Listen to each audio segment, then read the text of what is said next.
Hello and welcome to today's story.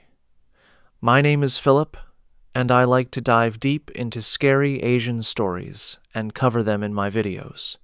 If you have an interesting story you want me to cover, let me know in the comments. I always read all comments. For now, let's get into today's story, where we have a few terrifying stories to share. One of them is this story. The night shift guards at the old Hyatt site in Baguio City refuse to patrol the eastern wing after dark anymore, not since what happened in March of last year.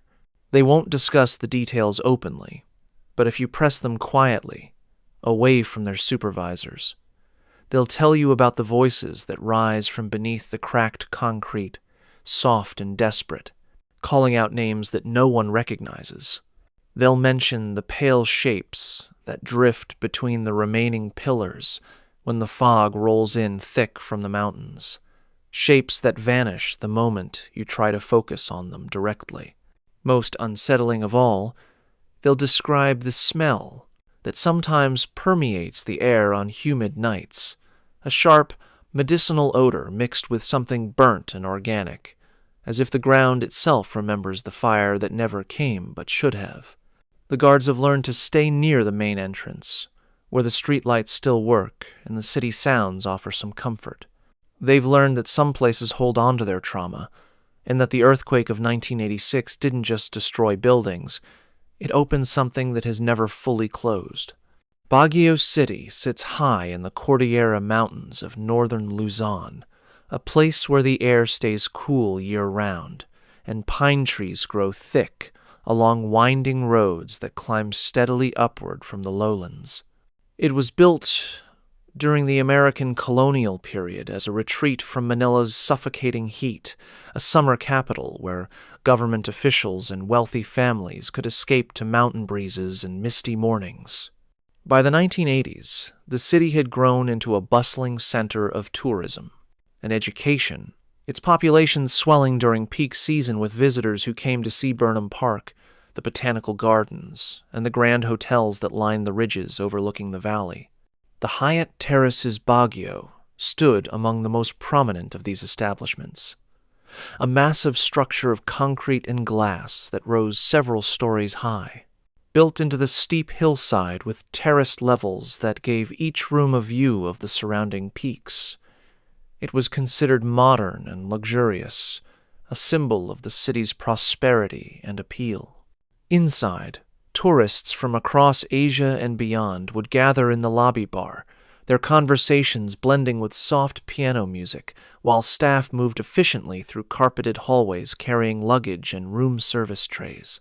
The hotel represented stability, permanence, the kind of place that felt too solid to ever collapse. On the morning of July 16th, 1986, the ground beneath Baguio began to shake with a violence that no one in the city had experienced in living memory. The earthquake struck at 4:29 in the afternoon, a magnitude 7.8 that tore through the region with devastating force, but the destruction didn't reveal itself immediately. The shaking lasted for nearly a minute, long enough for people to stumble out of buildings, for glass to shatter across streets, for the earth itself to crack and shift beneath foundations that had been considered secure. At the Hyatt, guests and staff felt the building sway, heard the groan of stressed concrete, and the sharp reports of structural beams snapping under sudden pressure. Some managed to run for the exits, but many hesitated, uncertain whether it was safer to stay inside or risk the stairwells. When the shaking finally stopped, an eerie silence settled over the hotel, broken only by distant car alarms and the muffled sounds of people calling out to each other in confusion and fear. The building appeared intact at first glance, its facade still standing, its windows mostly unbroken. But deep within the structure, critical supports had failed, floors had shifted off their moorings, and the weight of the upper levels now pressed down on compromised columns that could no longer bear the load. It was a disaster waiting to complete itself. Rescue teams arrived within hours, scrambling over debris and broken pavement to reach survivors trapped in collapsed sections of the city. The Hyatt became a focal point of the operation because of the number of people believed to be inside when the earthquake hit. Potentially hundreds of guests and workers spread across multiple floors and the underground parking areas. Rescuers worked through the night, using flashlights and portable generators to illuminate the scene, calling out into the darkness and listening for responses. They found survivors in the first few hours, people who had been near exits or protected by sturdy furniture when parts of the building came down. But as the hours stretched into days, the number of voices answering back grew fewer, and the rescue effort began to shift toward recovery. The tropical heat accelerated decomposition, and the smell that began to emanate from the ruins became overwhelming, forcing workers to wear masks and take frequent breaks. It was during these night shifts, when the main rescue operations had quieted and smaller teams continued to search through rubble, that the first strange reports began to surface. Workers claimed to hear voices coming from sections of the building that had already been thoroughly searched, areas where no survivors could possibly remain. These weren't the desperate cries of the trapped, but softer sounds, almost conversational, as if people were calmly discussing something just out of earshot. When teams investigated, they found nothing but twisted metal and pulverized concrete. A volunteer named Carlos Mendoza, who had traveled from Manila to help with the rescue effort, was the first report seeing something that couldn't be easily explained. He was working in a team of 4, clearing debris from what had been the hotel's third-floor lobby area, when he noticed a figure standing near the far wall, partially obscured by a fallen beam. The figure appeared to be a woman in a light-colored dress, her back turned to the rescue team, standing perfectly still despite the chaos around her. Carlos called out to her, assuming she was a survivor in shock, but she didn't respond. He moved closer, carefully navigating the unstable floor, and as he did, he realized something was wrong with the way she stood. Too rigid, too motionless, as if she were a mannequin rather than a living person. When he was within a few meters, close enough to reach out and touch her shoulder, she turned her head slowly to look at him, and Carlos saw her face. It was burnt, the skin blackened and peeling, her eyes wide and glassy, her mouth slightly open as if frozen mid-scream. He stumbled backward, calling for his team, but when they rushed over with their lights, the figure was gone. There was no woman, no body, just the same wreckage they'd been clearing all night. His teammates assumed he was exhausted, seeing things in the shadows and smoke, but Carlos insisted on what he'd witnessed. He left the site the next day and never returned. More reports followed as the days passed, and the recovery effort continued. Workers described seeing pale figures moving through the ruins after dark, always at a distance, always disappearing when approached.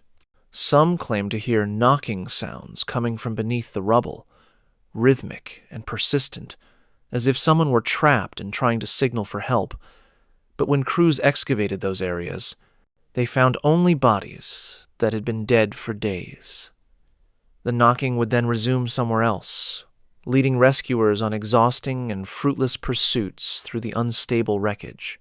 A few workers reported feeling sudden drops in temperature in specific areas, cold spots that seemed to move and shift, accompanied by a sensation of being watched. One man described walking through a corridor on the second floor when he felt a hand grip his shoulder firmly, as if someone were trying to get his attention.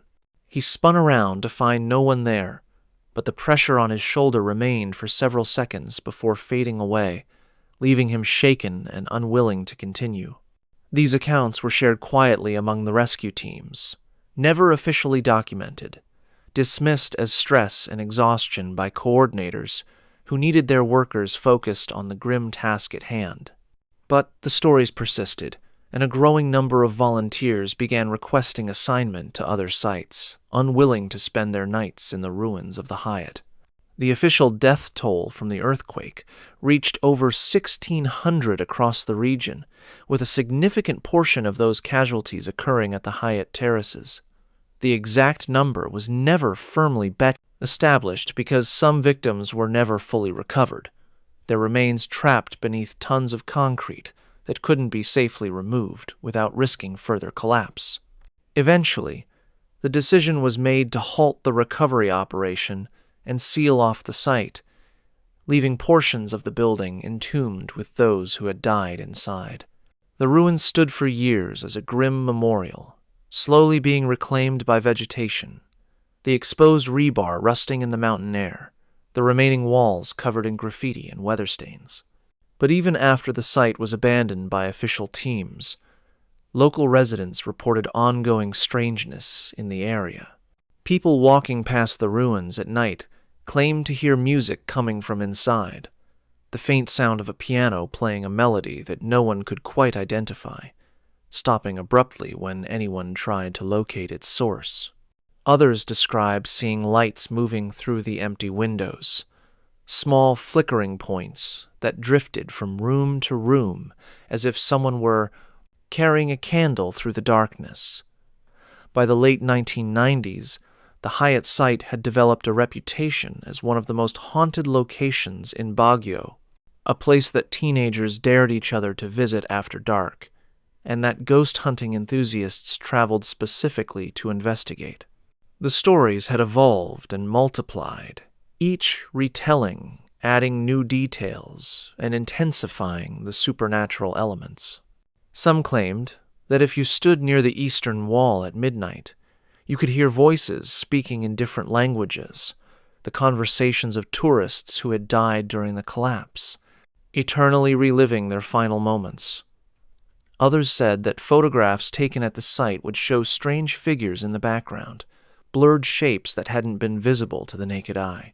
A popular urban legend claimed that a Japanese family, a mother and 2 children, haunted the ruins searching for the father who had gone to get ice and never returned, their pale forms seen wandering the debris, calling out his name. Whether these stories held any truth or were simply the product of collective imagination and cultural fascination with the tragic, they ensured that the Hyatt ruins remained a focal point of fear and curiosity. Security guards hired to watch over the site, preventing vandalism and unauthorized access, found their jobs more difficult than expected. The ruins were extensive, with multiple entry points and areas that couldn't be easily monitored from a single position.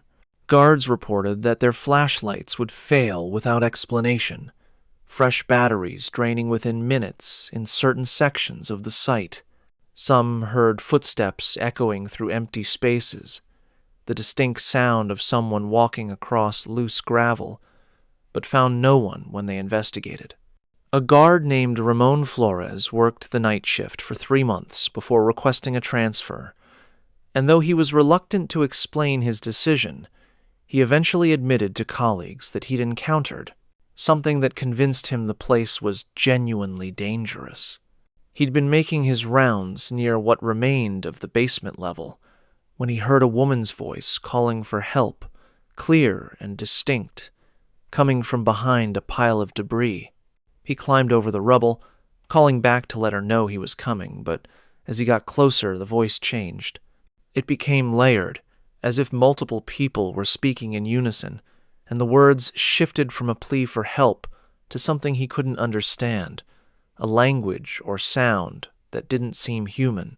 He backed away slowly, his skin prickling with instinctive dread, and when he turned to leave, he saw a figure standing between him and the exit, silhouetted against the faint glow of the city lights beyond. The figure didn't move, didn't speak, just stood there blocking his path.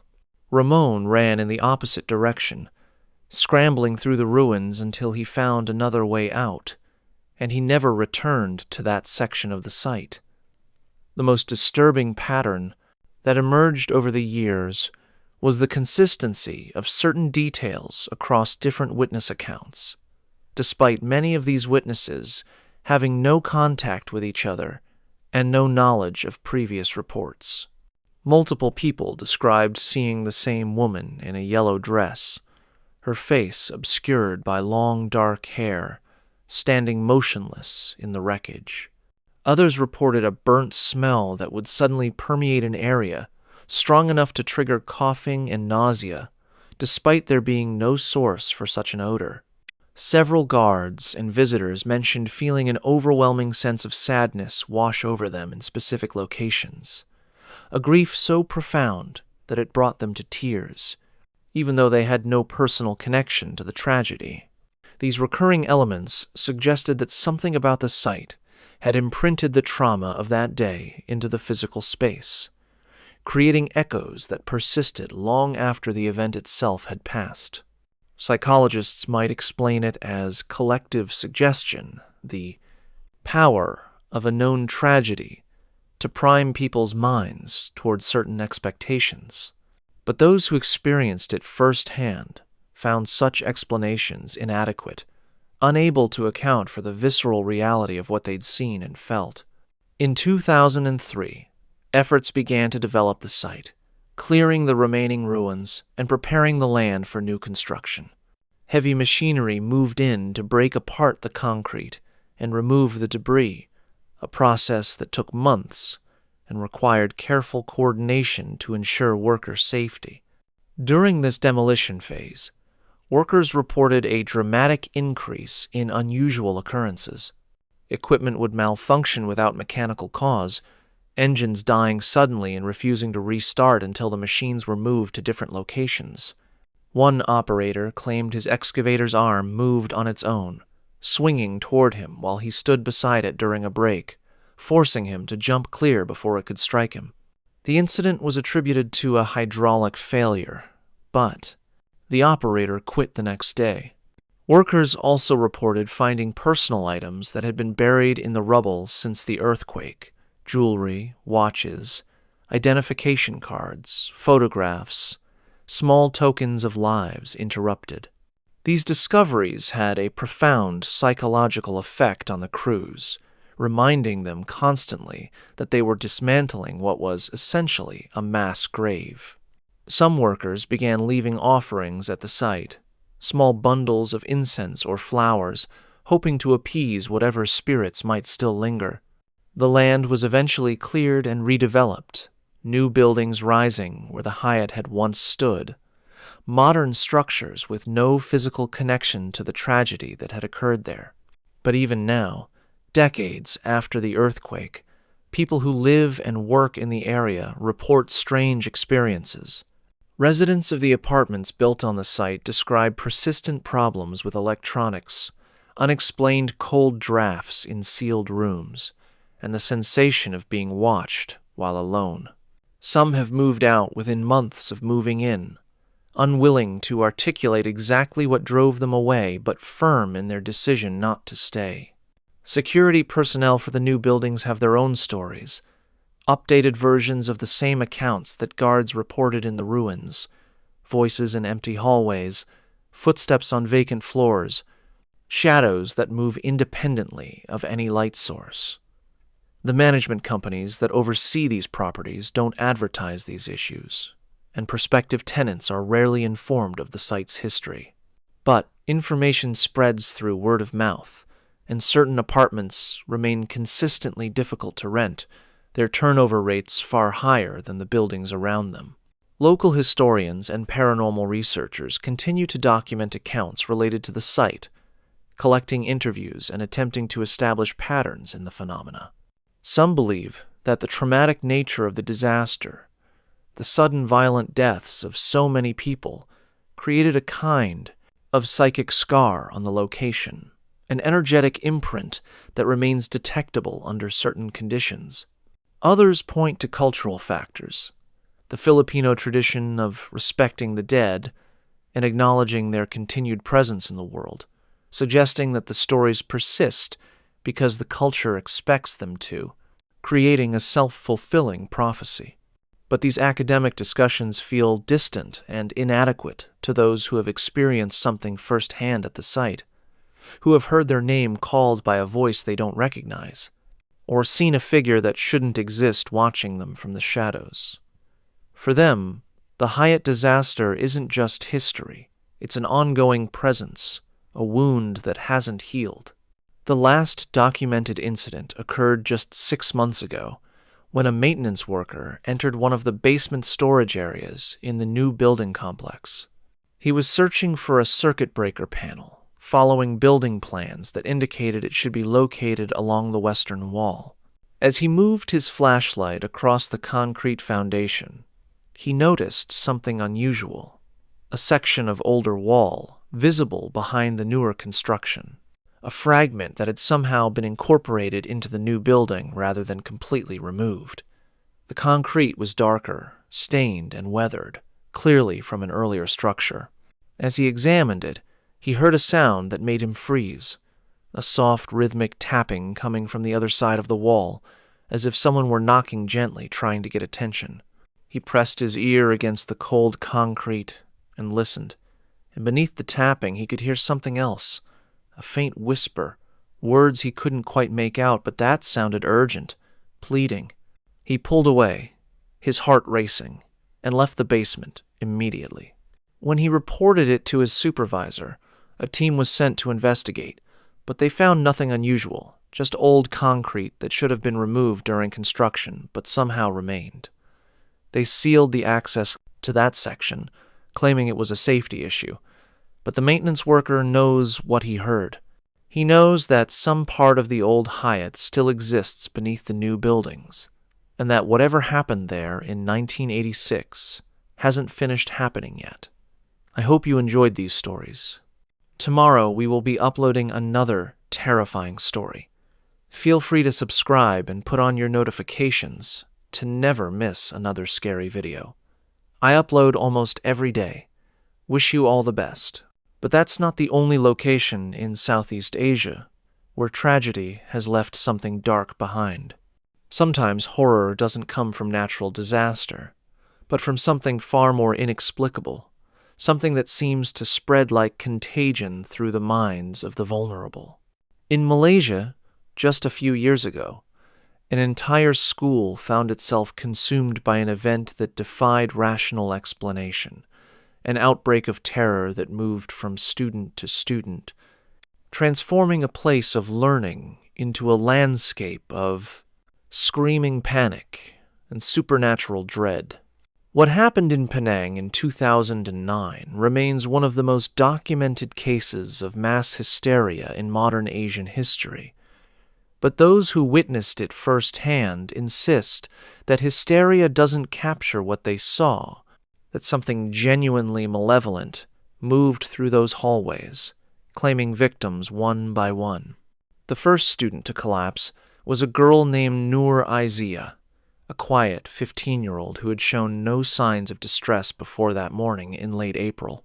She was sitting in her mathematics class, third period, the windows open to let in the humid breeze from the coast, when she suddenly went rigid in her seat.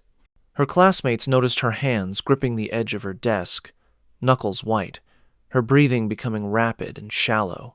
The teacher, Puan Rashida, approached her desk and asked if she was feeling ill, if she needed to visit the nurse, but Noor Aizia didn't respond. Her eyes had rolled back, showing only the whites, and a low sound began emanating from her throat, something between a moan and a growl that made everyone in the classroom fall silent.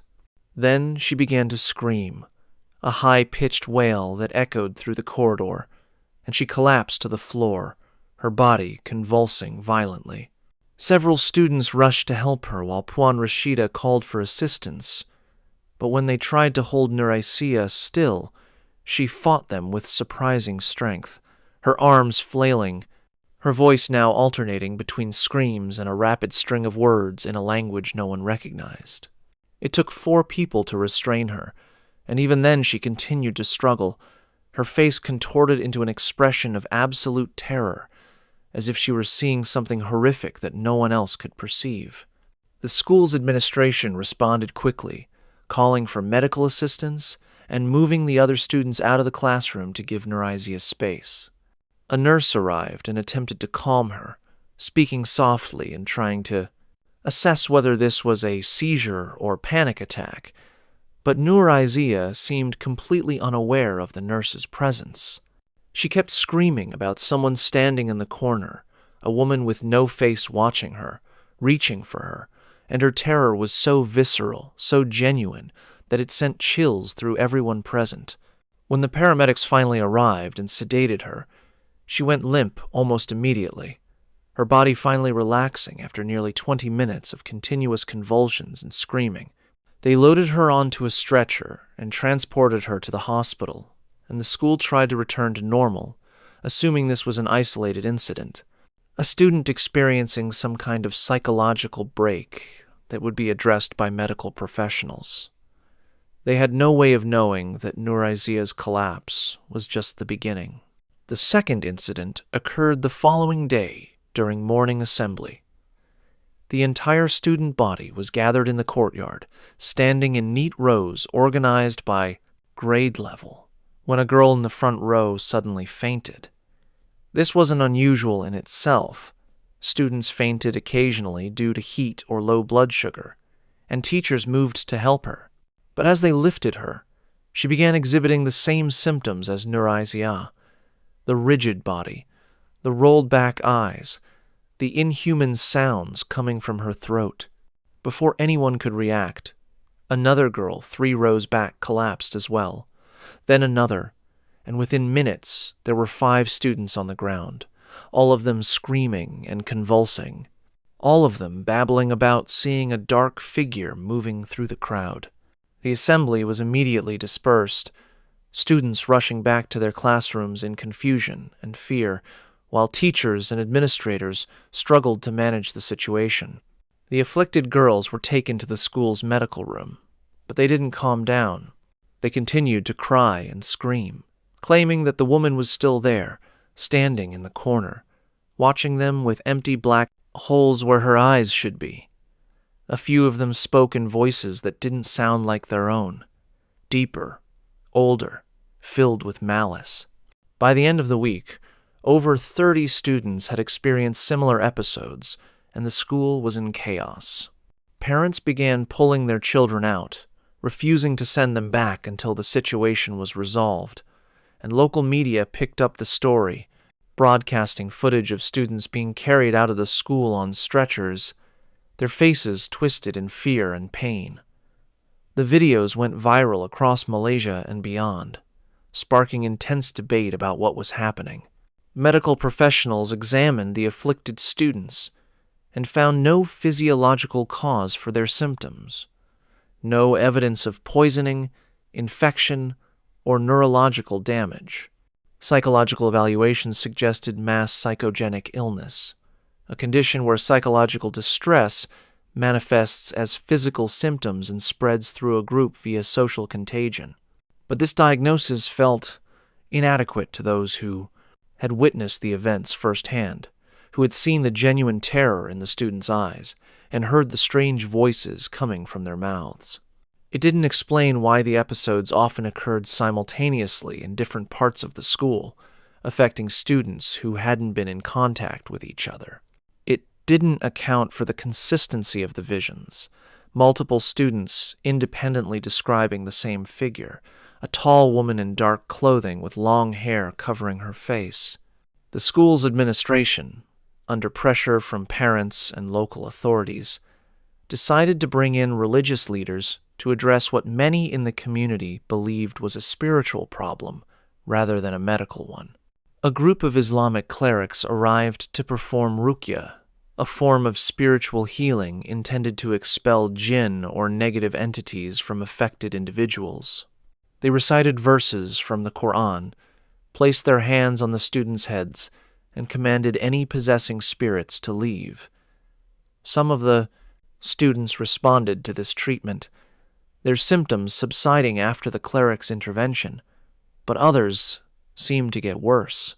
One girl began speaking in a man's voice, claiming to be a spirit that had died on the land decades ago and was angry at being disturbed. Another student became violent, attempting to attack the clerics and having to be physically restrained by several adults. The sessions were emotionally intense and physically exhausting for everyone involved, and they did nothing to stop new cases from emerging. Even as some students recovered, others were collapsing for the first time, as if whatever was causing this was moving through the school systematically, targeting specific individuals for reasons no one could determine. A parallel effort brought in Bomo, traditional Malay shamans who approach spiritual matters differently than Islamic clerics, using rituals that blend animistic beliefs with Muslim practices. They walked through the school's buildings, identifying areas where negative energy was concentrated, places that felt cold or oppressive despite the tropical heat. In one storage room that hadn't been used in years, they found old school records and forgotten furniture covered in dust, and they claimed this was a focal point for the disturbances. The Bomo performed a cleansing ritual, burning incense and chanting in old Malay dialects, attempting to appease whatever presence had taken up residence there. They also identified several students who they believed were particularly sensitive to spiritual influences, girls whose natural openness made them vulnerable to possession. These students were given protective amulets and instructed to recite specific prayers, but the effectiveness of these measures was questionable. Some students felt safer and experienced no further incidents, while others continued to suffer despite following the Bomo's instructions carefully. Teachers at the school began experiencing their own disturbances, though these were generally less dramatic than what the students endured. Several reported feeling watched while alone in their classrooms after hours, a prickling sensation on the back of the neck that made them turn around expecting to find someone behind them. One teacher, Enzik Hadi, was working late grading papers when he heard footsteps in the hallway outside his room. The footsteps were slow and deliberate, the click of shoes on tile approaching his door steadily. He assumed it was the security guard making rounds and called out a greeting, but the footsteps stopped just outside his door and there was no response. He got up to check and found the hallway empty, every classroom dark, no sign of anyone.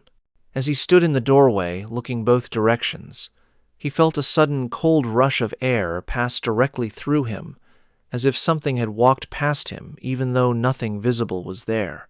He left immediately, gathering his papers and deciding to finish grading at home, and he never stayed late at the school again. The phenomena continued for 3 weeks, each day bringing new incidents or relapses among students who had seemed to recover. The school attempted to maintain normal operations, but attendance had dropped to less than half, and the teachers who remained were struggling to manage their fear and maintain authority in classrooms where students were constantly on edge, flinching at shadows, and refusing to go to certain areas of the building. The bathrooms in the East Wing became particularly notorious, multiple students reporting encounters with the dark figure there, seeing her reflection in the mirrors or hearing her voice calling their names from inside the stalls. Eventually, the school administration decided to close those bathrooms entirely, posting signs directing students to facilities in other wings, an implicit acknowledgement that something was wrong, even if they couldn't officially recognize what it was. The media attention intensified, with news crews stationed outside the school daily, interviewing parents and capturing footage of students being carried to ambulances. The story became a national conversation, dividing people between those who believed in supernatural explanations and those who insisted there must be a rational cause that simply hadn't been identified yet. A turning point came when one of the teachers, a woman named Chikgu Nora, who taught English literature, experienced a possession herself. She was in the staff room during lunch break, eating with several colleagues, when she suddenly pushed her chair back and stood up, her face blank. Her colleagues asked if she was all right, but she didn't respond to them. She walked toward the window, moving in a strange gliding motion that didn't look natural, and when she reached the glass, she pressed her palms against it and began to speak in a voice that wasn't her own, a hoarse whisper that filled the room. She said that the school had been built on land that didn't belong to the living, that the ground beneath them held bones that had never been properly honored, and that the disturbances would continue until appropriate respect was shown. Then she turned to face her colleagues, and they saw that her eyes had changed, the irises appearing darker, almost black, and her expression was cold and hostile, nothing like Cikgu Nora's usual warm demeanor. She smiled, but it was a cruel smile, and she said that she could see which of them would be next, pointing at specific teachers and naming them one by one. Then she collapsed, falling to the floor unconscious, and when she woke up several minutes later, she had no memory of what had happened. This incident with a teacher being affected seemed to break whatever psychological barrier had kept the adults insulated from the phenomenon, and it sparked a serious discussion about closing the school entirely until the situation could be resolved. An emergency meeting was called with parents, teachers, administrators, religious leaders, and local government officials. The room was tense, voices raised as different groups advocated for different solutions. Some parents demanded the school be demolished, claiming the land itself was cursed and that no amount of cleansing would make it safe. Others argued for a massive religious intervention, bringing in clerics from across the country to perform simultaneous exorcisms. The medical professionals present continued to insist on psychological explanations, suggesting that the stress and fear had created a self-perpetuating cycle that would only end when the students were removed from the environment and given proper therapeutic support. In the end, a decision was reached to close the school temporarily, suspending classes for 2 weeks while a comprehensive cleansing was performed and students were offered counseling services. During those 2 weeks, teams of religious practitioners from multiple traditions descended on the school. Islamic clerics, Buddhist monks, Hindu priests, and traditional Bomo all participated, each group performing their own rituals according to their beliefs. The school was thoroughly cleansed with holy water. Incense smoke filled every room. Prayers were recited in Arabic, Pali, Sanskrit, and Old Malay. An altar was constructed on the school grounds and offerings were made, fruit and flowers, and burned paper, gifts for any spirits that might be present to accept, in lieu of continuing their harassment. A Catholic priest was even brought in to bless the buildings, though the school was not a Catholic institution, because some parents believed that comprehensive spiritual coverage was necessary. The effort was exhaustive and expensive, and the media covered it extensively, broadcasting footage of the various cleansing ceremonies and interviewing the religious leaders about their interpretations of what had occurred. The consensus among the spiritual practitioners was that the site had indeed been disturbed, that something which should have been left undisturbed had been awakened, and that the appropriate rituals had now been performed to set things right. When the school reopened after 2 weeks, there was cautious hope that the worst had passed. Attendance was still lower than normal, but most students returned, many accompanied by protective amulets or talismans given to them by their families. The first few days were quiet, no incidents reported, and a sense of relief began to spread through the school community. But on the 4th day back, a girl fainted during biology class, and when teachers rushed to help her, she began exhibiting the same symptoms that had plagued the school before the closure. She screamed about the woman in dark clothes, claimed she could feel hands around her throat choking her, and had to be sedated by medical personnel. The incident shattered the fragile hope that had been building, proving that whatever was happening hadn't been resolved by the cleansing rituals. More cases followed in the subsequent days, though at a slower rate than before, as if the entity or phenomenon was weakened, but not eliminated. The pattern had shifted slightly as well, the episodes now occurring more frequently in the early morning before classes officially began, as if targeting students who arrived early and found themselves alone in the hallways. Researchers from the University of Malaya arrived to study the phenomenon, conducting interviews with affected students and collecting data about the pattern of incidents. They documented everything meticulously, tracking which students were affected, when and where the episodes occurred, what symptoms were reported, and whether there were any commonalities among the victims. What they found was both fascinating and troubling.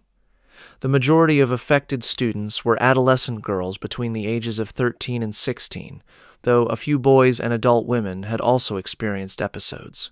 The incidents clustered around specific locations in the school, particularly the East Wing bathrooms, the third-floor corridor, and the storage room that the BOMO had identified as a focal point. Many of the students reported similar preceding sensations before an episode, a feeling of being watched, unexplained cold chills, or a sudden overwhelming fear for no apparent reason. And almost all of them described seeing the same figure, the tall woman with long dark hair and an obscured or absent face. The researchers published their findings in academic journals, framing the events as a case study in mass psychogenic illness. But they acknowledged that certain aspects of the case remained unexplained, particularly the consistency of the hallucinations and the apparent contagious nature that didn't follow typical patterns of social influence. The school administration made the difficult decision to relocate the entire student body to a temporary facility while the original building underwent renovation. The official explanation was that the building needed structural updates and improved ventilation, but everyone understood the real reason. They needed to separate the students from whatever was happening at that location. The temporary facility was a repurposed office building several kilometers away, hastily converted into classrooms with portable partitions and rented furniture. It was cramped and uncomfortable, but it was clean and new and carried no history of trauma. The incident stopped almost immediately after the move. No more collapses, no more screaming, no more reports of seeing dark figures. Students slowly began to relax, their fear gradually replaced by the normal stresses of academic life. The move seemed to confirm that the problem was indeed tied to the specific location rather than being a purely psychological phenomenon that would follow the students wherever they went. The original school building remained empty for months while discussions continued about its future. Some community members advocated for demolishing it entirely, removing any trace of the structure and starting fresh, but the cost was prohibitive and the land was valuable. Instead, extensive renovations were undertaken. Entire sections were gutted and rebuilt, walls were torn down and reconfigured, and the layout of the building was changed significantly so that it no longer resembled the school where the incidents had occurred. A Buddhist monk was consulted about auspicious directions and proper placement of doors and windows, according to feng shui principles. A Hindu priest performed a purification ceremony during the groundbreaking for the renovations. And throughout the construction process, workers were instructed to maintain respectful behavior. No cursing, no crude jokes, no actions that might offend any spirits that remained. Even the construction crews, skeptical outsiders with no connection to the school's history, reported occasional strange occurrences, tools disappearing and reappearing in different locations, unexplained sounds of children laughing in empty sections of the building, shadows that moved independently in their peripheral vision. But these incidents were minor compared to what had happened before, and the workers completed their job without anyone being seriously frightened or harmed. The school reopened in its renovated form nearly a year after the initial incident, and students were cautiously brought back to the site. The building looked different enough that it felt like a new place, and the administration had worked hard to rebrand and create positive associations with the location. They held festivals and celebrations, invited the community for open houses, and maintained a visible presence of security and support staff to help students feel safe. For the most part, the strategy worked. There were occasional reports of students feeling uncomfortable in certain areas, but no mass incidents, no possessions, no screams echoing through the hallways. Life slowly returned to a version of normal, though anyone who had been present during those 3 weeks in 2009 carried the memory with them, a knowledge that something unexplainable had occurred, something that defied easy categorization or dismissal, but some of the affected students never fully recovered. A few developed lasting psychological issues, anxiety disorders, and PTSD symptoms that required ongoing therapy. They had nightmares about the dark woman, woke up paralyzed with the sensation that someone was in the room with them, felt panic attacks triggered by being in crowded spaces where they might lose control of their bodies again. One girl, who had been possessed multiple times during the outbreak, claimed she could still sometimes hear a voice in her head, not controlling her anymore but present, whispering suggestions and observations that weren't her own thoughts. She described it as having a passenger in her mind, something that had gotten inside her during the possessions and never fully left. Her family consulted with doctors and religious leaders, but no treatment fully silenced the voice, and she learned to live with it, to differentiate between her own thoughts and the intruder's whispers. These long-term effects rarely made it into the official reports or media coverage, but they represented the true human cost of what had happened, lives permanently altered by an encounter with something that shouldn't exist. I hope you enjoyed these stories.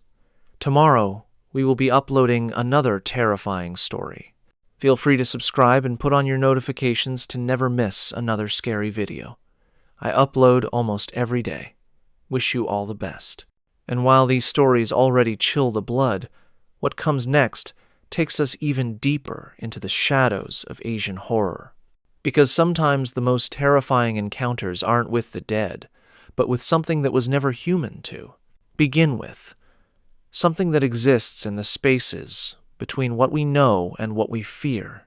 In the next part, we'll explore stories where ancient beliefs collide with modern life, where the old ways of understanding darkness prove more accurate than science would like to admit, and where the people who encounter these forces are left forever changed by what they've witnessed.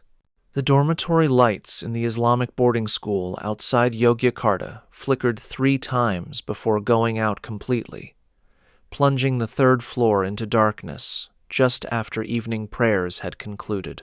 The students, mostly girls between 14 and 17, assumed it was another power outage, common enough in rural Java where the electrical grid remained unreliable. They lit candles and continued preparing for bed, their conversations floating through the open doorways in a mixture of Javanese and Indonesian, laughter punctuating discussions about classes and families and the upcoming holiday break.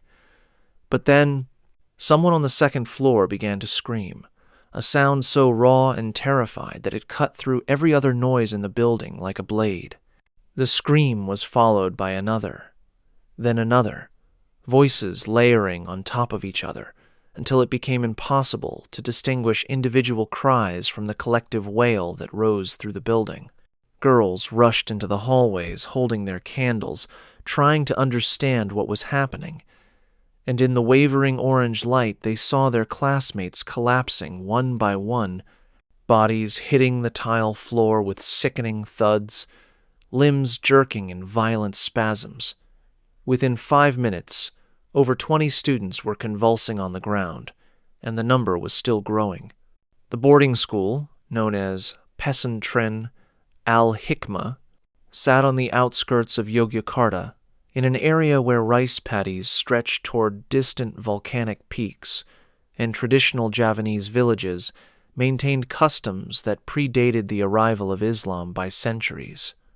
The peasantren itself was relatively new, built in the early 2000s to provide Islamic education for girls from families across Java who wanted their daughters raised in a religious environment, learning the Quran and proper Islamic practice alongside standard academic subjects. The campus consisted of 3 main buildings arranged around a central courtyard, a mosque on the eastern side, dormitories on the west, and classrooms to the north, all connected by covered walkways that provided shade from the intense tropical Sunday. The architecture was simple but functional, concrete structures painted white with green trim, the colors of Islam. Approximately 200 students lived on campus full-time, supervised by a staff of teachers and religious instructors who maintained strict schedules of prayer, study, and communal meals.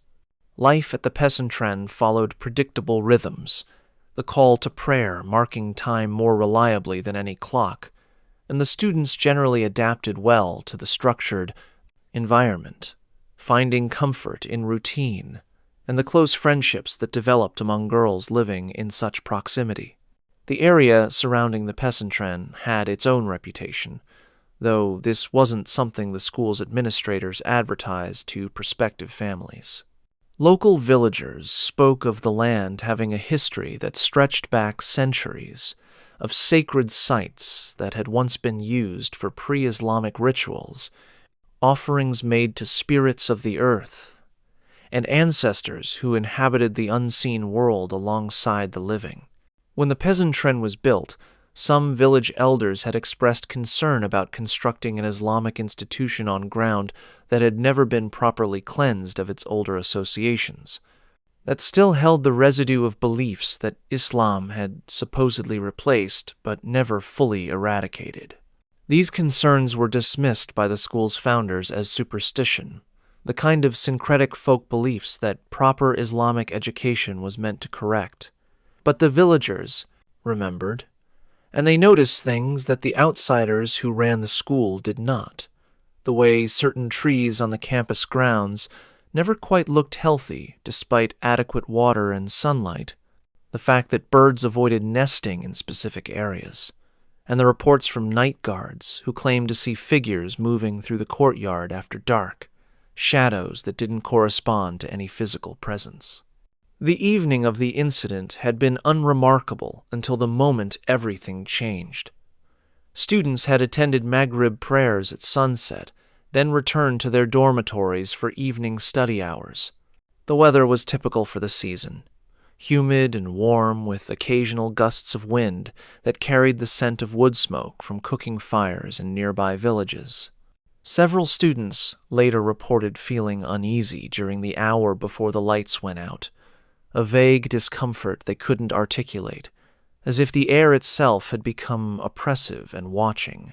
One girl mentioned to her roommate that she kept smelling something strange, a metallic scent like old blood, but when they searched their room, they found no source.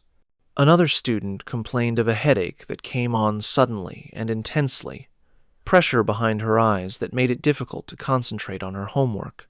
These symptoms were noted only in retrospect, after the mass incident began, as possible warning signs that something was building. When the lights failed and the screaming started, the adult staff responded as quickly as they could, but they were overwhelmed almost immediately by the scale of what was happening.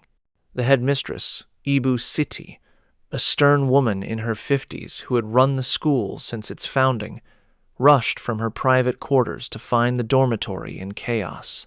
Girls were sprawled across the hallways and inside rooms, their bodies rigid and trembling, their eyes rolled back, showing only whites, foam gathering at the corners of their mouths. Some were making sounds that didn't seem human, guttural, growls, and high-pitched keening that modulated in ways human vocal cords shouldn't be able to produce. Others were speaking rapidly in languages that none of the staff recognized, syllables that seemed to come from somewhere deep and ancient. The remaining students who hadn't been affected were crying and trying to help their friends, holding down thrashing limbs and calling for teachers, but they were also terrified, pressing themselves against walls to stay as far as possible from the afflicted girls, as if whatever was happening might be contagious through proximity alone. Ibu Siti immediately ordered all unaffected students to evacuate the dormitory and gather in the mosque, reasoning that the sacred space might provide protection and that it would be easier to manage the situation if the healthy students were separated from those experiencing the episodes. Teachers and staff worked to move the convulsing girls to the courtyard where there was more space and better air, circulation, physically carrying them when they couldn't walk, struggling against their violent resistance. It took nearly an hour to complete this task because the afflicted students kept arriving in waves, girls who had seemed fine moments before suddenly collapsing and joining the others. By the time everyone was sorted, 43 students were laid out in the courtyard, and the number seemed to have stabilized, no new cases emerging. But the sight was overwhelming. Dozens of young women sprawled on mats that staff had hastily spread across the concrete, all of them exhibiting similar symptoms, all of them crying out or convulsing or lying ominously still with their eyes open and unseeing. The decision was made to call for medical help and religious assistance simultaneously, acknowledging that this situation exceeded the capabilities of the school's small staff. Ambulances were summoned from Yogyakarta, but the rural location meant they would take time to arrive, perhaps 45 minutes or more. In the meantime, several staff members who had training in first aid tried to assess the students for any physical injuries or medical emergencies that required immediate attention. They found elevated heart rates, dilated pupils, and extreme muscle tension, but nothing that suggested poisoning or neurological damage. The girls were physically healthy even as they displayed these disturbing symptoms, as if their bodies were being controlled by something external rather than malfunctioning from within. Local religious leaders were contacted, ustads and kyai from nearby mosques, respected men who had experience dealing with spiritual matters. Word spread quickly through the surrounding villages that something serious was happening at the pesantren, and within an hour a crowd had gathered outside the school gates, curious villagers and concerned parents who had heard rumors and come to see for themselves. As the staff worked to manage the immediate crisis, they began to notice additional strange phenomena that suggested this wasn't purely a medical emergency.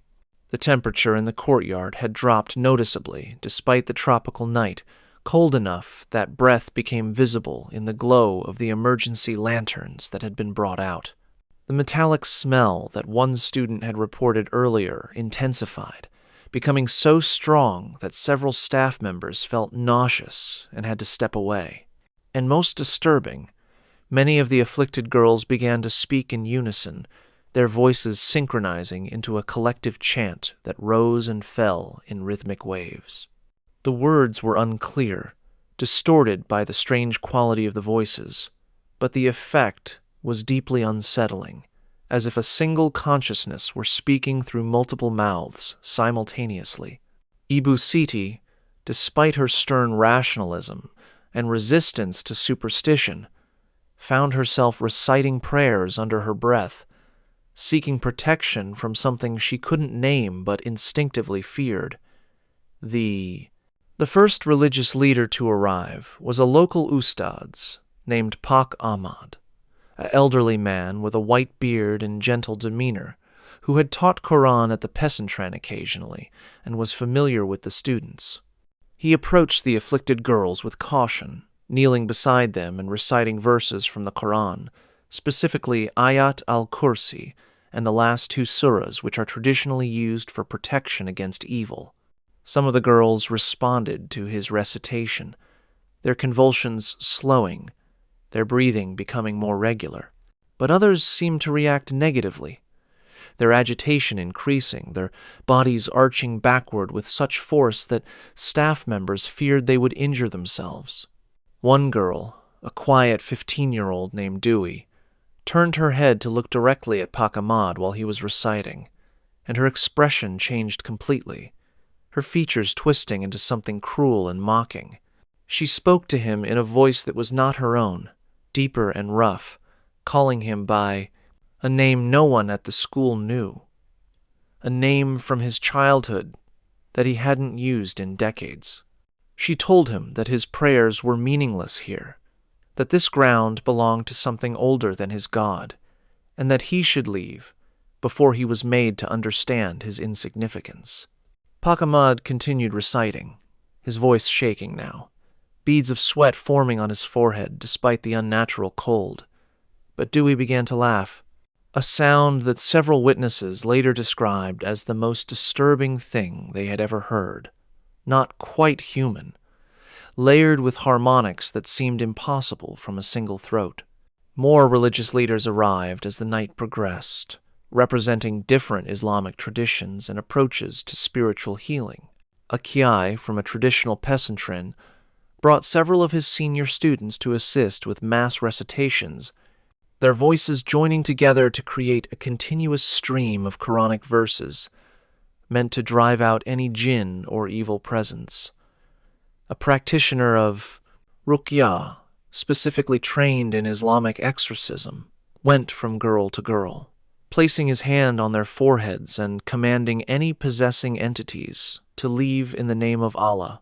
Some students responded positively to these interventions, gradually coming out of their trances and asking in confusion what had happened.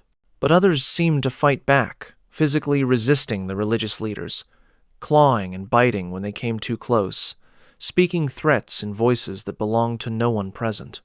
The Ruqya practitioner identified several girls who he believed were experiencing severe possession, cases where powerful entities had taken full control and wouldn't release easily. He focused his efforts on these cases, engaging in what amounted to spiritual combat, reciting prayers while the girls screamed and writhed, his forehead pressed against theirs, his hands gripping their shoulders as they tried to throw him off. The medical personnel arrived around midnight, multiple ambulances, and a mobile medical team equipped to handle mass casualties. They began triaging the students, checking vital signs and trying to determine if any required immediate hospitalization. Most of the afflicted girls had stable vital signs despite their symptoms, but several were showing signs of severe dehydration from prolonged convulsions and needed intravenous fluids. The doctors were baffled by what they were observing, finding no medical explanation for the synchronized symptoms, the simultaneous onset, or the bizarre behaviors. One doctor suggested mass hysteria, or psychogenic illness, a psychological contagion that had spread through the student population, but this diagnosis didn't account for the physical intensity of the symptoms, or the fact that many girls had been alone or asleep when the episodes began, with no exposure to others who were already affected. The medical team did what they could to provide supportive care, administering sedatives to the most violent cases and ensuring everyone stayed hydrated, but they couldn't treat the underlying cause, because they had no framework for understanding what that cause might be. As dawn approached, approximately 6 hours after the incident began, a kind of hierarchy had emerged among the afflicted students. Most had either recovered or been sedated into unconsciousness, their bodies finally relaxing after hours of torment. But 5 girls remained in active possession states, unresponsive to both medical and spiritual intervention, their eyes now completely black from dilated pupils, their voices continuing to speak in those strange, not quite human tones. These 5 were moved to a separate area of the courtyard and surrounded by multiple religious leaders who took turns maintaining continuous prayer and Quranic recitation, believing that constant spiritual pressure might eventually break whatever held these girls captive. Ibu City sat with them, refusing to leave despite her exhaustion, speaking to them by name, reminding them of their families and their faith, trying to reach whatever part of them might still be present beneath the possession. Parents had been notified and were beginning to arrive, some collapsing in grief when they saw their daughters in such states, others demanding explanations that no one could provide. One of the 5 severely possessed girls, a 17-year-old named Rena, who had been among the best students at the Peasantrin, suddenly sat up straight after lying still for over an hour. The religious leaders around her tensed, preparing for another confrontation, but Rena's behavior was different this time. She looked around the courtyard calmly, her black eyes taking in the scene with apparent curiosity. When she spoke, her voice was clear and almost conversational, lacking the aggressive tone that had characterized the possessions earlier. She explained, speaking as if addressing a group of children who needed instruction, that the land on which they sat had been sacred long before their school existed, dedicated to a female spirit who had been honored in the old ways, with offerings and rituals that acknowledged her power. The construction of the Peasantrin had been an insult, an attempt to impose a foreign god's authority over ground that already had its keeper. The spirit had been patient, watching and waiting, but recently something had changed. Perhaps the school's expansion plans that would have built over the last remaining section of the original sacred site. The spirit had decided to remind them of her presence, to demonstrate that she couldn't be ignored or dismissed, and the girls were simply vessels through which she delivered this message. When Rena finished speaking, she smiled, a cold expression that looked wrong on her young face, and then she lay back down and closed her eyes, her breathing becoming deep and regular, as if she'd simply decided to sleep. The religious leaders debated the meaning of what Rena had said, some dismissing it as the deceptions of jinn, who often claimed to be pre-Islamic spirits to confuse believers, others suggesting that there might be truth to the account, that the land's history needed to be taken seriously. A village elder who had been watching from outside the school gates was brought in to consult, and he confirmed that the area had indeed been associated with a female spirit in the days before Islam came to Java, a guardian of the land who was both feared and respected. Offerings had been made at a specific large tree that once stood where the Peasantrin's northern classroom building now sat. The tree had been cut down during construction, and no one had thought to perform the proper rituals, to ask the spirit's permission, or relocate her shrine. The elder suggested that this oversight had created a spiritual debt that had gone unpaid for years, accumulating resentment until it exploded in this mass possession. He offered to help arrange appropriate ceremonies to appease the spirit, a controversial proposal given the Islamic context of the school, but one that some of the religious leaders reluctantly supported, acknowledging that Indonesian Islam had always coexisted uneasily with older beliefs that refused to disappear completely. Over the following 3 days, a complex series of rituals were performed at the Peasantrin, blending Islamic prayers with traditional Javanese offerings. A new tree was planted in the courtyard, with ceremonies that honored both Allah and the land's guardian spirit, attempting to create a bridge between the two spiritual frameworks. Offerings of flowers, incense, and food were laid out at the base of the tree, and prayers were said in both Arabic and Old Javanese. The 5 severely possessed students were present for these ceremonies, still in their trance states, but as the rituals progressed, they began to show signs of returning awareness. Their eyes cleared, the blackness receding until normal color returned, and they started to respond to their names. By the end of the 3rd day, all 5 had recovered enough to speak coherently, though they claimed to have no memory of what had occurred during their possessions. The last thing they remembered was the lights going out that first evening, and then nothing until they woke up surrounded by worried faces. The school remained closed for 2 weeks while students recovered and families decided whether to allow their daughters to return. About a third of the families withdrew their children permanently, unwilling to risk another incident, and the school's reputation suffered significantly despite efforts to downplay what had happened. Media coverage was extensive but somewhat restrained, focusing on the medical aspects and mass hysteria explanations rather than the supernatural elements, though local coverage in Javanese language papers included more explicit discussion of the spiritual dimensions. The Pesantren's administration implemented new policies, maintaining the tree shrine and allowing small traditional offerings to be made there, a compromise that some Islamic authorities criticized, but that others understood as necessary pragmatism. The school also brought in a permanent religious advisor, specifically trained in dealing with spiritual disturbances, someone who could respond quickly if anything similar occurred again.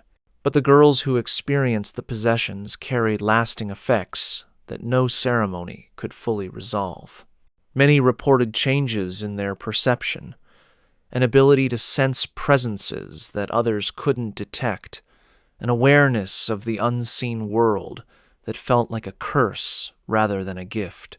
Several developed chronic anxiety, particularly around religious spaces and rituals that now triggered memories of the possession, even though they consciously remembered nothing of the experience itself. A few described feeling watched constantly, as if something had marked them during those hours and maintained a connection to them afterward. One girl confided to a counselor that sometimes, when she was alone and very quiet, she could still hear that voice that had spoken through her, not controlling her anymore but present at the edge of her consciousness, waiting. These psychological scars were treated with therapy and medication, but they never fully healed.